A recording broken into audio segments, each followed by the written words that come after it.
What is up, my planting people? My name is Lithius and welcome to Roots Ready. In today's video, I am going to be showing you my entire cacti and succulent collection, so stay tuned for more.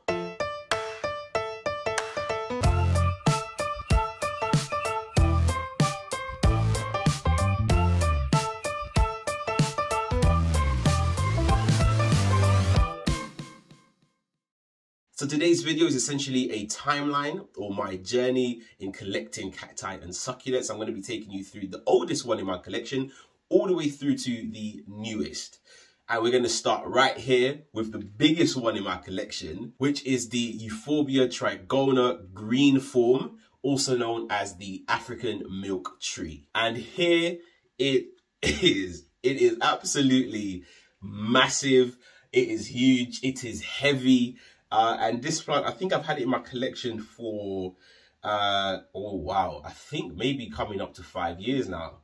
And it's grown quite a lot in that time. The little arms, the little, I call them arms, little tentacles, the little branches that are growing out at the side here have also grown in length. In fact, recently, one of these branches actually fell off of the plant. I think someone walked past it and it broke off. And, you know, these plants are very easy to propagate. I just sort of left it for a couple of days to callus over. And I repotted that branch back into this pot. So essentially, we're going to have two plants in this pot. The interesting thing about this plant, when I bought it, I was convinced that it was a cactus. And I quickly learned that it wasn't. It's, in fact, a completely different species of plant that originates in Africa, hence the name African milk tree. And it has, yeah, this is what really sparked my interest. I remember I saw it and I was like, this could be a great sort of feature plant, and it hasn't failed me. It's been an absolute amazing grower. Last year it came down with a bit of spider mites, and that was my first experience with spider mites actually. And I'm glad to report that all of the spider mites are now gone, following regular treatment with an insecticidal soap. So yeah, I'm really glad with this plant. Really happy to have it in my collection. It's just been a formidable plant, and it's got a couple of battle scars on it actually, from where I took a really aggressive approach to try to get rid of these spider mites using washing up detergent and some rubbing alcohol. And yeah, that it really did sort of burn the main stem. So you can kind of see some of the damage just here. There's a lot more on this side actually. Can you see that over here? So yeah, since then I learnt my lesson, and I'm now taking a much more gentle approach with this plant. So I'm going to put this back down because it's really heavy and it's swaying quite a lot, and I don't want to break it. So the next plant on this list is this one over here. This is a Mammillaria. I'm not sure exactly which one it is. I bought this plant as an absolutely tiny plant. It was literally just one of these bulbs. I think this was the original one over here. It might have been two actually. So I think it was this one and this one. And since then it has put out a whole heap of pups. Look at it. It's just gorgeous. This plant never fails to impress me. You can see here where there was some flowers which emerged recently, but they've now sort of died back. This plant never fails to impress me. Every summer, every spring, it regularly puts out these gorgeous little white flowers with this sort of bright yellow interior. And it's just gorgeous. It's an absolutely gorgeous plant. This one, I think by far, has done the most growth of any of my plants because it's visible. You can see all of these pups that weren't here before, and it's just sort of exploded in growth. And it's just a great little plant. I had it in my bathroom for a little while. Recently moved it into a west-facing window where most of my cacti and succulent sort of sit. And it's just been a great one. Again, this one I think is prone to a bit of spider mites. I had some spider mites on this one when it was actually separated from the other plants. So it was almost like its own case. And again, treated it with some insecticidal soap which worked wonders. The plant was starting to go a little bit yellow. You can see where it was getting a bit deficient, where the spider mites had really damaged it.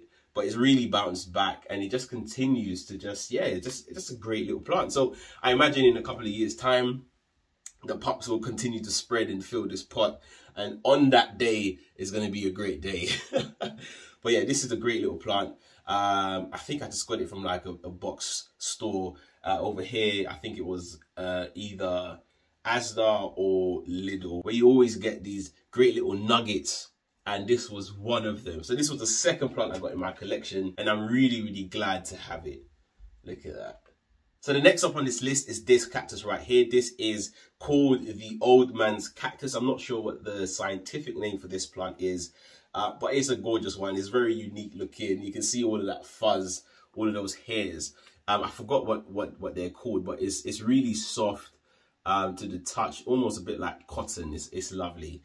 This plant has done some growing. When I got it, it was really, really tiny, so it's grown quite a lot. I got it at around the same time as the previous cactus that I just showed, and it hasn't done as much growing in that time. It hasn't produced any pups. It has never flowered for me, so maybe there's something I could do to improve it. If you guys are cactus and succulent experts out there, do let me know what I can do to encourage this one to flower, because I have seen the flowers on YouTube and on people's Instagram, and it looks incredible, but for the life of me, I can't get it to do it for myself. Maybe it needs to take a bit more time. So the African milk tree, I've had that for about 5 years. I reckon this one I've had for about the same time, maybe 4 years. And this one, interestingly enough, was actually gifted to me by one of my previous colleagues. She had it on her desk and she was leaving, and just was like, oh, here you go, you can have them. So I took it and this is it now. So I think she'll be proud to know that it is still alive, it's still kicking, and it's growing. But it hasn't flowered yet. So hopefully in a couple of years time, I can actually say that I've seen this plant go through multiple stages of life. So this is it. This is the old man's cactus. The next up on my list is a collection of Haworthia. I'm not sure exactly which ones these are, but you can see there's at least 3 different types. You can see this one has lovely sort of texture, really feels like plastic. It's unreal. This one over here is definitely similar to this other one over here, but I'm not sure if it's the same, because this one has a bit more of a purple tinge compared to this one, which is more green and white. So I'm not sure exactly what these are, but this is a gorgeous little collection. Very slow growing, I must say. I've had it for a few years now, and it hasn't really grown much. This one you can clearly see has grown. However, this little one over here is, yeah, it hasn't really grown much. This is around the same size as all of them were when I first got them. Interestingly enough, these were part of a cacti and succulent collection. You know, have you ever seen those little pots that have loads of different types of succulents in there? And it was like a gift, a housewarming gift to a friend. And you know, just 3 of them didn't quite make it in the gift package, you know, because there was so many on there, you know, they wouldn't miss it. They didn't even know that it was missing. But it's now here and it's growing. I think they'll be proud to see that. The person who actually got that housewarming gift, they don't know that there were 3 plants missing. I don't even know if it's alive. I'll have to check in with her and see see where it's at. These are cool. These are really cool plants. I haven't had any issues growing them. They haven't had any pests. They've just been right as rain. I water it once every 2 weeks. I probably could water it a little bit more. But it's just great. It sits in my west facing window, and it just does its thing. Again, maybe, you know, there might be something that I could do to improve the growth of especially this little one down here. Let me know. It might just be a slow growing species. I'm not too sure, but if you guys are experts out there, let me know. I'd love to learn and sort of continue to increase this collection. But it's a great little starter plant, I think, for anyone looking.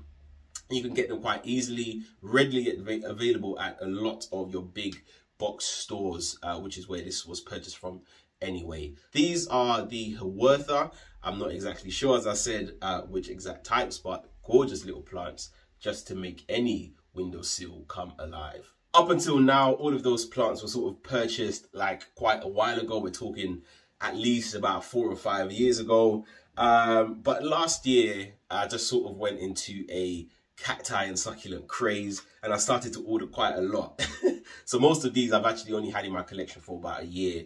But again, all around the same sort of time. But one of the first ones I got last year is this one right here. This is an Opuntia, and specifically an Opuntia Ficus-Indica. A really gorgeous plant. I actually had this one imported from, I think it was Greece. I think it was like Crete or something, because obviously they have the perfect environment for it. Really sunny, sort of dry, arid sort of places. And plus, I think they grow it a lot for the fruit, actually. I actually bought this one as as a tortoise feed. So you can actually buy these and feed them to your tortoises. Tortoises, is that a word? I don't know. But you can feed them. People actually eat them as well, so you can do that as well. But I bought it just to have it in my collection to grow. It took a while to get here, actually. It took about 2 weeks to get here. But these plants, you know, cacti and succulents and stuff, I find that they ship really, really well because they don't need much water.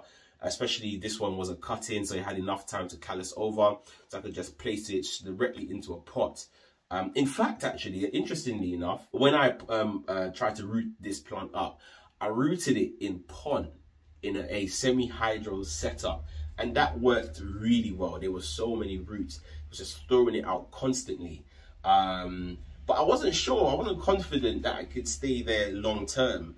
Although it was doing really well, I decided to pull it out of semi-hydro. But in that time, before I did that, it actually grew this new pad, and then when I transitioned it, the pad sort of stopped growing. So potentially it could have worked. Maybe long term it could have been really successful, but we'll never know. But we're here now. I'm really looking forward to this plant flowering and hopefully producing some fruit. I would love to taste it. I imagine it will taste something similar to a dragon fruit. If you've ever tasted that, it is absolutely delicious. But yeah, so this is it. This one actually sits in my east facing window, so lots of morning sun for a good few hours every day, especially in the summertime. Like now, it's getting at least from about 7 a.m. all the way up until about 10, maybe 11. It's getting lots of light, many hours. Obviously, you could do with more, but you know, we've got to work with what we've got. But yeah, this is the Opuntia Ficus-Indica, a beautiful little collection. Again, I love it sitting in this sort of terracotta pot. Gives that really earthy sort of vibe and look to it. Gorgeous, gorgeous plant. So next up is this tiny little Euphorbia Lactea. It's actually the only other Euphorbia I currently own. When I bought this, to be frank, right, I bought this as I was looking for the white ghost Euphorbia. It's beautiful. It's like really sort of white with just a minimal green on it. And the picture on eBay showed a really white looking Euphorbia. However, I got this one, which is very green, which is a little bit disappointing, but what can you do? I'm still a little bit upset that it's not the bright white one that I was going for. I think they call this dragon bone as well. But you know, you've got to work with what you've got, right? So this is what I've got, and it's been really cool. Sits in my my west facing window, lots of light. I water this one maybe a little bit more often than I do with the actual cacti. So I water this one maybe once a week as opposed to the others that I tend to water maybe twice a week. So, and it seems to be enjoying that. It's in a really chunky, airy mix as well, so it drains really quickly. So I imagine that it needs, you know, a bit more moisture anyway. But that's what I sort of understood with my euphorbias anyway, that they appreciate just a little bit more water than other cacti might need. Hopefully I will get my hands on a really white specimen of this, but until then I'll make do with this. Actually, before I move on, I'm going to say, before I move on, you can see that this over here, this is all new growth in the past couple of months that I've had this. So quite a slow grower. Hasn't really done much more. Hopefully we can get some branching and get a really big sort of plant out of this one in a couple of years time. Next up, and the second biggest cactus in my collection, this is a Cereus blue cactus, a gorgeous plant. I actually filmed the unboxing of this plant and I was very, very pleased with it. Actually, I didn't expect it to be this big, but it has been an amazing plant. I really love the sort of blue sheen that this plant has, especially in the right light. It does have a sort of a dusty, rusty blue color to it, and it's been incredible to own. I've had it maybe for about a year now, but it hasn't really done much growing. I checked today, you can kind of see where there's a bit of a lighter green. I think all of that is new growth. But apart from that, it hasn't really done much more than just been an absolute trooper. It's just been doing its thing. It sits in the center of my large west-facing window, so it gets a lot of attention from me anyway when I walk in there and I get to see it. I've decorated the top of its pot with a couple of little birds and stuff for no reason. I just thought I'd stick it in there. Didn't have anywhere to put it. But yeah, I'm really happy with this plant. I love the base of it as well. You can kind of see where it started to, I think this is probably maturity, where it went from sort of three what would you call these sort of edges to four, and then it's continued that sort of pattern as it's grown and developed. I'm trying to give this a lot of light actually, because I know with cactus and succulents, if you don't, then they can go really thin and leggy, and I don't want that. So I want that consistent sort of growth throughout the whole thing. So I'm making sure that it gets a lot of light. Eventually, it's nearly past the window, like the height of the window. So eventually, I may have to relocate this so that it has access to more light, so that I don't get that sort of that thinning out on the top. So yeah, I'm keeping a close eye on it. I haven't had any pest issues with this. Again, I've been treating it almost on a weekly basis when I remember, but at least twice a month with insecticidal soap, just as a preventative measure, and that seems to be working really well. Next up is this plant right here, the most interesting, or one of the most interesting looking cacti in my collection. This is the Cereus Forbesii Spiralis, also known as the spiral cactus, and you can tell why. Just look at that. I'm really excited and chuffed to have this in my collection actually, because it was on my wish list for last year, 2021, and again this year, I believe, and I finally managed to get my hands on one. I understand that these are actually quite fast growers as cacti go. So I'm really excited just to continue seeing this plant grow and hopefully be the size of the other Cereus that I just shown.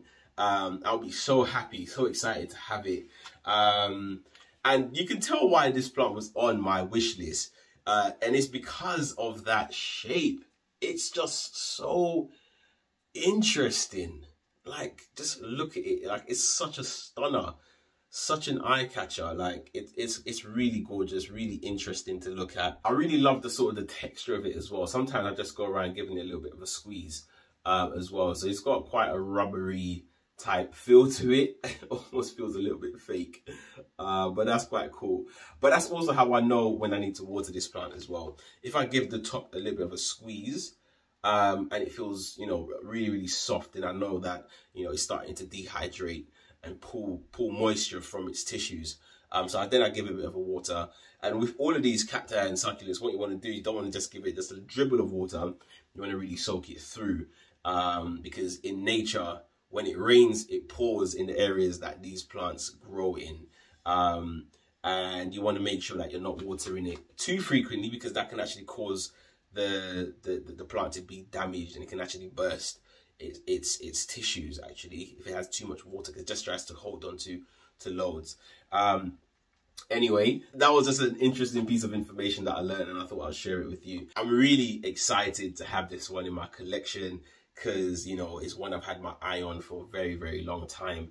And surprisingly enough, they don't come around that often, actually. You don't see it very often. You have to sort of, well, I had to go online to purchase this. And yeah, it's been incredible, an incredible one. This one, in fact, actually grows in my east facing window. It was in my west facing window, but I moved it over because I found that it was actually bleaching.